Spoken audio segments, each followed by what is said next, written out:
Hi, seventh grade. Welcome. This is a great recording to watch if you missed Monday's class or Tuesdays, or if you came late after the mini lesson. So I'm really excited to jump into our work for this week because we're really going to be focusing on shifting our thoughts on how we're going to be looking at our notes and our arguments while we are doing our research for our topics. Don't forget that if you have any questions or concerns, be sure to come to office hours Monday through Thursday, 2:40 to 4 p.m., or Friday from 11:30 to 12:50. That's a great time for me to get your questions answered and work one-on-one with you. Or if you have any questions that came up after class and you want to bounce ideas with. So, as we've been going into our research, and you guys have been collecting a lot of information, it's been really great. And we've been building a lot of background information and becoming more informed. As we've been collecting this research and adding to our Google Documents, I really want us to think about all of the hard work that we have done so far.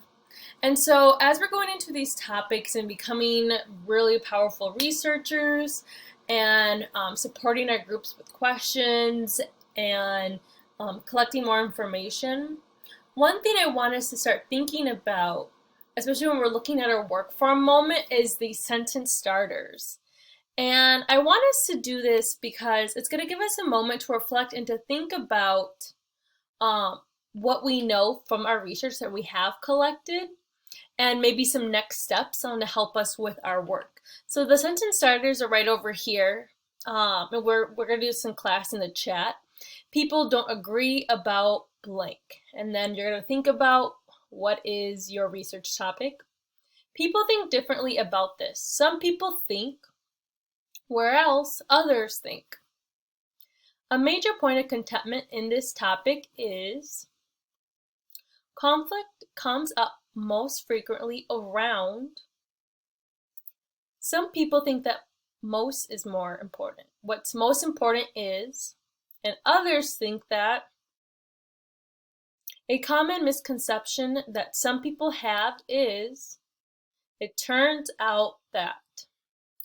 And I really wanted us to start here and start getting our mind thinking about what we have researched, because it's quite important for us to have to be able to talk about our research that we have collected so far and to be thinking about the work that we have done. Today, what I want us to do is I want to teach you that researchers notice when people or texts seem to disagree. Ethical researchers don't just simply choose a side or a group and other researchers that side. Instead, they try to tease out the various sides and the perspectives. They found out that along the way, the other sides, what their beliefs were and their positions. And so sometimes there are disagreements within a side as well. And you're going to see that with our research, there might be a sway of a shuffle almost in those opinions. And so our work for today is to continue to move out. We're going to continue collecting background information, but to take it one step further and to really think about what argument are you trying to make when you're researching your topic. And so by the end of this event, what we're going to be doing is having flash debates, and where you are going to decide, you are going to defend a position.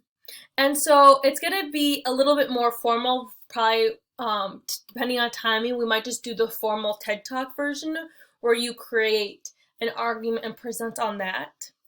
But I want us just thinking that as we're collecting our research, how are we going to become our own activists in our own stance? And so I want to do some work together today, and I have a New York Times article right here. This is what I'm going to be reading aloud today. And this is an article from New York Times. It's about a teenager who was caught up in a civil liberties case. And the courts had to decide if he had the right to say what he wanted to say and wear what he wanted to wear in his high school. And so the headline is right over here: high school tells student to remove anti-war shirt. And so as we're going through this, I want us to think, and I want you to note take in your own notebook, jotting as we read. Whenever you note internal arguments, sides, or disputes, I want you to think of some questions that could come along with it. And so, as we're looking and reading, I want us to think about this graphic organizer, which is to find arguments inside of topics researchers ask what argument or dispute comes up inside of this topic. What do people disagree about? What are some sides of this argument? And what groups or voices seem important in these debates? And so I want us to be going back and to be thinking about this. And the nice part about you guys being on your iPads and being able to split screen is that you can have the questions presented on one side as I'm doing the read aloud for today. So just a heads up about this article is that it was written in 2003 when George W. Bush was our president just after 9/11. And so you're going to see that George Bush at this time is gearing up to sending American forces to invade Iraq at this time. So just keep that in mind as we're reading. And I will eventually stop us to check on how our note taking is going. And I'll also share with you my notebook as well. Britton Barber, a high school junior in Dearborn Heights, Michigan, who is deeply interested in civil liberties, knew what to do when he was sent home from school on February 17th for wearing a t-shirt with a picture of President Bush and the words, international terrorist. First, he called the American Civil Liberties Union, but it was being Washington's birthday. With it being Washington's birthday, no one answered. Next, he went on to the internet and reread a Supreme Court case from 1969, Tinker versus Des Moines, that supported students' freedom of expression. Then he called the Dearborn High School principal to talk about his constitutional rights. And then he called the news media. I wore a t-shirt to express my anti-war sentiment, said Mr. Barber, a budding political advocate who joined ACLU last year and has been to 3 anti-war demonstrations in the last month. In the morning, I got a lot of compliments and no negative feedback, but at lunch, the vice principal came and said I had to turn it inside out or go home. When I asked why, he said I couldn't wear a shirt that promotes terrorism. So as we're going to stop right where we are, so we stop right over here. And we're going to pause for just a moment, and I want us to think about what questions and jotting notes that we have. What seems to be for a dispute here? What groups might be important? I'm going to go ahead and pause for a moment in case you have anything written down, and we'll recollect in just a moment. Okay, scholar, so hopefully you had a chance to start note-taking a little bit.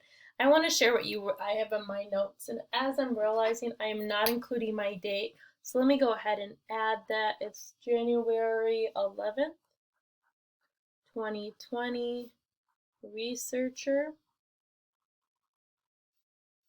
me, Miss Garcia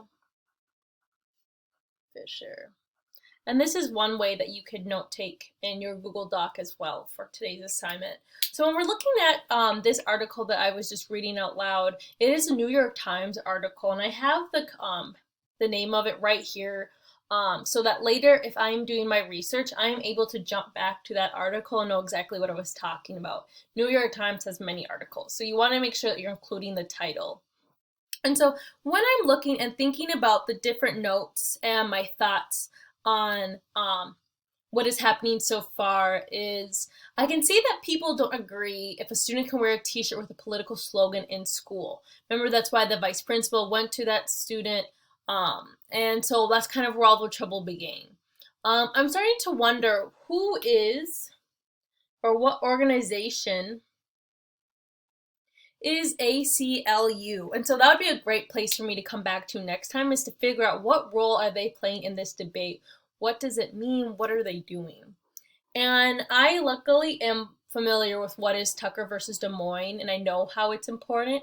But if you didn't know what Tucker versus Des Moines was in the Supreme Court case, this would be a really important thing to try and research afterwards.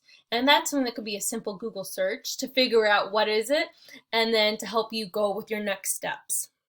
And so in class, we were sure to share our notes that we were taking as we were collecting notes. But we're going to go ahead and keep going. And I want to keep thinking about what disputes and arguments are arising. And you're going to begin to see some sides here as well as we're going. So let's go ahead and we're going to keep on reading.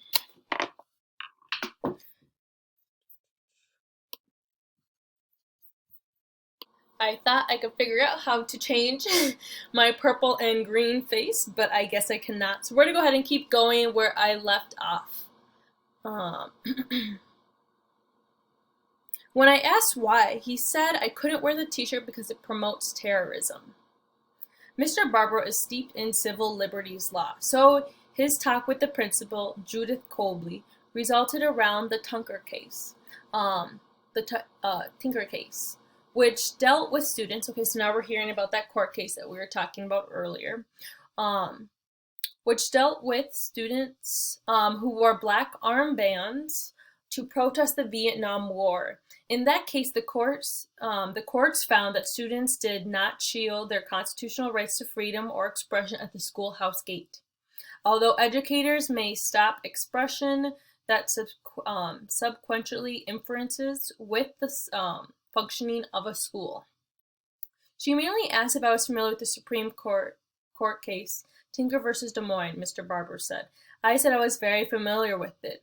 She said it happened in 1969, and I said no, it happened in 1965, but it got decided in 1969.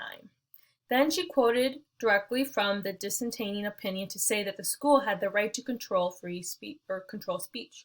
I knew that wasn't the case of how the case came out, but I didn't argue with her. High school officials were in meetings yesterday, and Miss Colby's office offered inquiries to a spokesperson for the district, who did not return any phone calls. And Superintendent John G. Arthurs had previously said that the schools had an objection to obtain an environment conducive to learning. With the nation gearing up to war, Mr. Barber's T-shirt promoted reports in newspapers in many countries,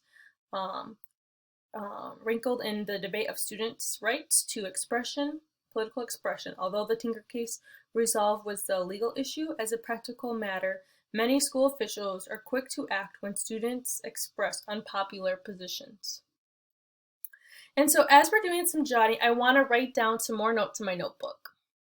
So the questions that I came up with was, it seems like this is really a battle and a conversation between the student and the school administration.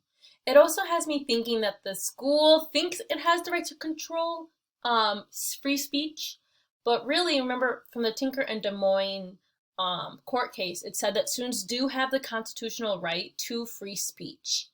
And it really seems like the question on if the t-shirt and if he should be allowed to wear the t-shirt, if it should be, if it disrupts, if it messes up, if it agitates education. And that really sounds like what the school is talking about. And as we're going to go ahead, and I want to give you guys some time to jump into your own text, but I want us to jump into and think about in our own text as we're reading. Let me go ahead and exit on this. As we're coming up with these questions when we're researching our topic, remember, ethical researchers just concern our arguments and disputes inside of their research. And so when we're thinking about returning to our notes and our text, we're going to go back and think about pros and cons, perspectives and point of view. Who is the voice in this article or resource? I want us to also think about group sides and perspectives. Who is seeing what? Who is saying what? Especially if we're thinking back to last week and what happened at the Capitol. Different perspectives really, truly matter. And lastly, I want us to wonder about the pros and cons for different arguments and disputes. And so as you're adding to your Google Doc, make sure you copy paste this, or you show your thinking work in another way. Just make sure to include your name and the date so I know who did what. And lastly, if you have any questions or concerns for your group, write it as a comment here or in your Google Doc. Have a great day and be sure to come to office hours if you have any questions or concerns. Bye.